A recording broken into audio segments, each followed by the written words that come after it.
ఏపీలో కావాల్సినంత నిల్వలు ఉన్నాయన్నారు ఏపీ పెట్రోలియం డీలర్స్ అసోసియేషన్ అధ్యక్షుడు గోపాలకృష్ణ. పెట్రోల్ కంపెనీలు క్రెడిట్ ఇవ్వకుండా డబ్బులు కడితేనే పెట్రోల్ ఇస్తామని చెప్పడంతో కొంత ఇబ్బందులు ఎదురయ్యాయని అన్నారు. 70% మంది డబ్బులు చెల్లించి పెట్రోల్ తీసుకొస్తున్నారని తెలిపారు. అయితే డబ్బులు చెల్లించినా కొన్ని చోట్ల ఇబ్బందులు ఉన్నాయంటున్న పెట్రోల్ డీలర్స్ అసోసియేషన్ ప్రతినిధులతో మా ప్రతినిధి రామారావు ఫేస్ టు ఫేస్. మీద పడింది. గ్యాస్ కొరతతో జనం తీవ్ర ఇబ్బందులు పడ్డారు. ప్రస్తుతం చూసుకున్నట్లయితే పెట్రోల్ కొరత జనాన్ని వేధిస్తుంది. అసలు పెట్రోల్ కొరతకు సంబంధించి మనతో మాట్లాడటానికి AP petrol dealers association president Gopalakrishna ఉన్నారు. సార్ చెప్పండి, అసలు ఎందుకు ఈ సిట్యుయేషన్ వస్తుంది? పెట్రోల్ కొరత అయితే లేదండి. ముఖ్యంగా మనకి కావాల్సిన సఫిషియంట్ రిజర్వ్స్ అయితే మన దగ్గర ఉన్నాయి.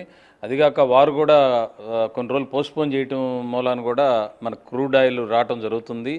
కాకపోతే ఇంతకుముందు $60 ఉండేది, ఇప్పుడు $100 పైన కొనాల్సిన పరిస్థితి ఏర్పడింది కనుక ఆయిల్ కంపెనీలకి కొంత నష్టం అయితే జరుగుతుంది. ఇప్పుడు రేటు పెంచే పరిస్థితి లేదు, ఇప్పటికీ చాలా అధికంగా ఉన్నాయి రేట్లు అనే ఉద్దేశంతో రేట్లు పెంచట్లేదు. వినియోగదారుల యాంగిల్లో చూసుకుంటే మీరు ఎక్కడా కూడా ప్యానిక్ అవ్వాల్సిన అవసరం లేదు. మీరు ట్యాంకులు నింపుకోవాల్సిన అవసరం అంతకన్నా లేదు. అలాగే స్టోర్ చేసుకోవాల్సిన అవసరం లేదు. స్టోర్ చేసుకోవడం కూడా మంచి పద్ధతి కాదు, మంచి పరిణామం కాదు. ఎందుకంటే అది ఫైర్ అయ్యే అవకాశం ఉంది కనుక స్టోర్ చేసుకోవద్దని చెప్తున్నాం. ఇప్పుడు పెట్రోల్ కొరత లేదని చెప్తున్నారు సార్, కానీ చాలా చోట్ల గుంటూరు నగరం కావచ్చు, జిల్లా వ్యాప్తంగా, రాష్ట్ర వ్యాప్తంగా చూసుకున్నట్లయితే పెట్రోల్ బంకులు అయితే మాత్రం క్లోజ్ చేస్తున్నారు, నో స్టాక్ బోర్డులు పెడుతున్నారు. అంటే మరి కొరత లేదంటున్నారు, ఇలాంటి సిట్యుయేషన్ ఎందుకుంది? ఇది ఎక్కడైనా చెదురుమదురు సంఘటనలు ఏమైనా జరగవచ్చండి. డీలర్స్కి ట్రక్స్ అందుబాటులో లేక కానీ, లేకపోతే కొంచెం ఫైనాన్షియల్గా ఇబ్బంది ఉన్న దగ్గర ఎక్కడైనా 1-2 చోట్ల జరుగుతుంది. కానీ ఓవరాల్ ఎక్కడ ఎక్కువ శాతం అంటే 95% బంకుల్లో పెట్రోల్ అవైలబిలిటీ ఉన్నది. జనం ఇబ్బంది పడవలసిన అవసరం లేదు. ఈ ప్యానిక్ బయింగ్ సిట్యువేషన్ కూడా 1 or 2 డేసే ఉంటుంది, కానీ అంతకు మించి ఈ స్టోర్ చేసుకునేదానికి కూడా అవకాశం ఉండదు.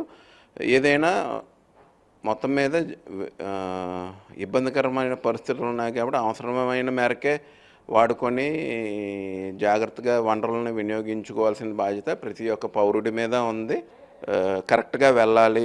ఈ పెట్రోల్ బంక్ ఎవరి దగ్గర అయితే స్టాక్స్ అయిపోయినాయో వారికే వెళ్ళాలి. మళ్ళీ వారి ద్వారా మళ్ళీ పబ్లిక్ రీచ్ అవ్వాలని ఒకే దృక్పథంతో కొద్దిగా స్లోగా లోడ్స్ కూడా ఇస్తున్నారు తప్పించి వేరే ఉద్దేశం కానీ వేరే పరిస్థితులు లేవండి. ఇది జనాలకి అవగాహనతో మెలగాలండి. సో ఓవరాల్గా చూసుకున్నట్లయితే ఈ ఇష్యూ ఎన్ని రోజుల్లో సార్ట్ అవ్వచ్చు? 1 రోజు పట్టుద్దా, 2 రోజులు పట్టుద్ది, ఎన్ని రోజుల్లో షార్ట్ అవుట్ అవుతుంది? ఇది వారు ఉన్నంతసేపు ఇలాగే ఉంటుందండి. కొంచెం వారు తగ్గాల్సిందే, అప్పుడే ఈజ్ అవుద్ది. వారు తగ్గిన దాకా కూడా 1 నెల రోజుల తర్వాత ఈజ్ అవుద్ది. సో ఇది పరిస్థితి. మొత్తం మీద చూసినట్లయితే కొన్ని ఇబ్బందులు అయితే ఉన్నాయి. అలాగే పెట్రోల్ అనేది పక్కకి తరలి వెళ్లకుండా ఉండటంలో భాగంగా ఎక్కడైతే స్టాక్ లేదో ఆ బంకులకే పెట్రోల్ వెళ్లకుండా కంపెనీలు నియంత్రించడంలో భాగంగా కొంత ఇబ్బంది ఉంది.